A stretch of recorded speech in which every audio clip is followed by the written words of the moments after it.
right, let's move into the streets of London. Let's bring in Juliana Olayinka. Good morning, Juliana. I will see the UK government set to announce more financial measures to help the economy during the coronavirus outbreak. This is amid warnings the latest restrictions could put firms out of business. Are the airlines going to be part of these measures? Good morning, Chimese. Well, yes, the airlines are hoping to be part of these measures. Last night, the Department for Transportation was desperately scrambling around asking for some key information from major players, and we're expecting there to be an announcement about whether or not there will be a government bailout for airlines later this week. Rishi Sunak, the Chancellor of the Exchequer, we're also expected to hear from him because, of course, last night, Prime Minister Boris Johnson, alongside his two chief advisors when it comes to this COVID-19 spread, did announce these measures, and now they seem to be much worse than what last week Rishi Sunak prepared for. He pledged about £30 billion to try and help support businesses in the UK. Businesses now are panicking because of this social gathering restriction, and they're asking for at least £500 billion, half £1 trillion, and which is what we're seeing in other countries, no less than France, with President Emmanuel Macron offering €300 billion worth of stimulus. And so we are expecting to hear some bailout measures from the government. Of course, as well, on the weekend, Virgin Atlantic's boss said that the UK aviation industry desperately needs £7.5 billion. Now, that's actually caused a spat between the two biggest airline owners, Willie Walsh, who's the owner of IAG, the mother company of British Airways, and the British billionaire Richard Branson. Branson says that money is needed. Surprisingly, Willie Walsh yesterday actually said no, that money isn't needed for the aviation industry, that they'll be fine and that the money should go elsewhere. But alas, yes, businesses across Britain, small to large, are in a frenzy at the moment. Well, Juliana, just hold it there. News just coming in to us now says a third case of COVID-19 in Nigeria has been confirmed in Lagos, and the Lagos State Ministry of Health reports in a tweet that this is a new case independent of the index case. The patient, a 30-year-old Nigerian female, returned from the UK on the 13th of March. She observed self-isolation, developed symptoms, and tested positive. The victim is now receiving care at the Mainland General Hospital. Well, that's information reaching us at this moment. All right, back to you, Juliana. Yes, the EU is planning full border closure. Do you see the UK eventually taking this measure as well? Gosh, who knows, Chimese? You know, different countries are responding quite differently. One of the issues Britain has, I think, just hearing what you were saying about this new COVID case in Nigeria, this was a UK resident or somebody who had travelled from the UK. UK is one of the most international countries in the world. And going back to when the SARS epidemic was rampant, one of the reasons why David Cameron resisted closing the borders is because they said, you know, once you've heard that a health issue is spreading, it's almost certain to be in the United Kingdom because our borders are open. At the moment, there's not even a whimper of whether or not our borders will be closed. But of course, the border closures across the EU, across the Schengen zone, across America is absolutely affecting British travel. And we do know that the Foreign Secretary, Dominic Raab, will be giving a briefing later on this afternoon. So who knows? He could say that there are measures in place to stop foreign nationals from coming here. I doubt it very much, but at the moment, the Foreign Commonwealth Office are advising all Brits to non-essential travel. But so far, you know, if you can come into this country, you still are able to. All right. Now, at the moment, the government is advising schools to stay open, but some parents are asking why, when many countries are closing schools as part of their efforts to limit the spread of coronavirus.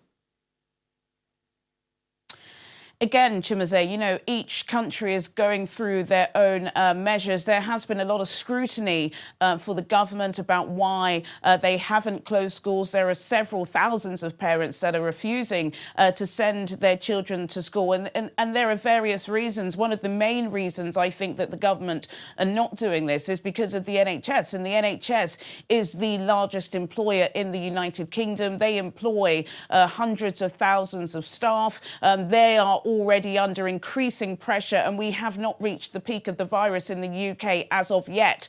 If the government decide to close schools, then many of the parents who will have to stay at home with those children are NHS staff, and the government cannot afford to do that. Another issue with closing schools in the UK is that many parents who have to go to work will then leave these children in to the care of grandparents, and we know that the elderly at the moment are the most vulnerable. And if you've got a lot of children hanging around their grandparents, the increase of the spread could be far worse. And also as well, what the government is saying is that they'd rather children in school so they can learn. And also as well, they'll be told by teachers and professional staff how to wash those hands. So there are so many mitigating circumstances. There is a lot of outcry and a lot of scrutiny, but each country has to follow their own rules. And at the moment, Boris Johnson and the cabinet believe that's exactly the route that Britain will follow. But who knows? We're having daily briefings every day, so that may change by 6 o'clock local time this evening. All right, thank you, Juliana. We hope to get more update from you later today. Well, it's a new trading day at the Nigerian equities market. Let's see how the local bourse has kickstarted the day. Here is Temple. Hello, Temple. Well, investors didn't seem impressed with CBN's COVID-19 stimulus package yesterday. Has the sentiment changed today? Yeah, I think it's changing. We're seeing some 0.52% uptick in the market now. That's in the key benchmark indices, which is positive.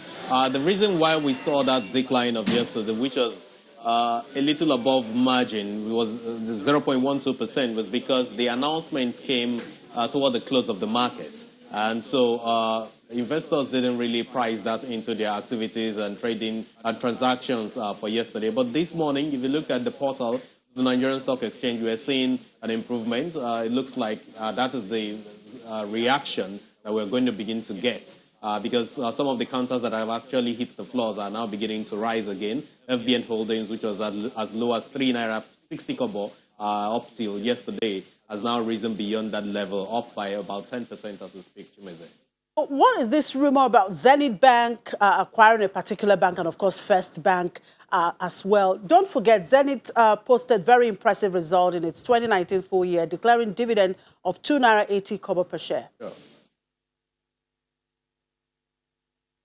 Yes, well, these are tier one names that you're mentioning. And let me start with Zenith Bank. Zenith Bank, yes, posted a very impressive results, paid out a total of 2 naira 80 kobo. That's 2 naira 50 kobo in final dividend. And of course, they had done some 30 kobo interim dividend in the course of the 2019 calendar year. Now, put together, it becomes 2 naira 80 kobo. So yesterday, they had their AGM, their annual general meeting in Abuja. And of course, we know that they paid out, shareholders approved that fund, that's dividend payout of 2 naira 50 kobo as final.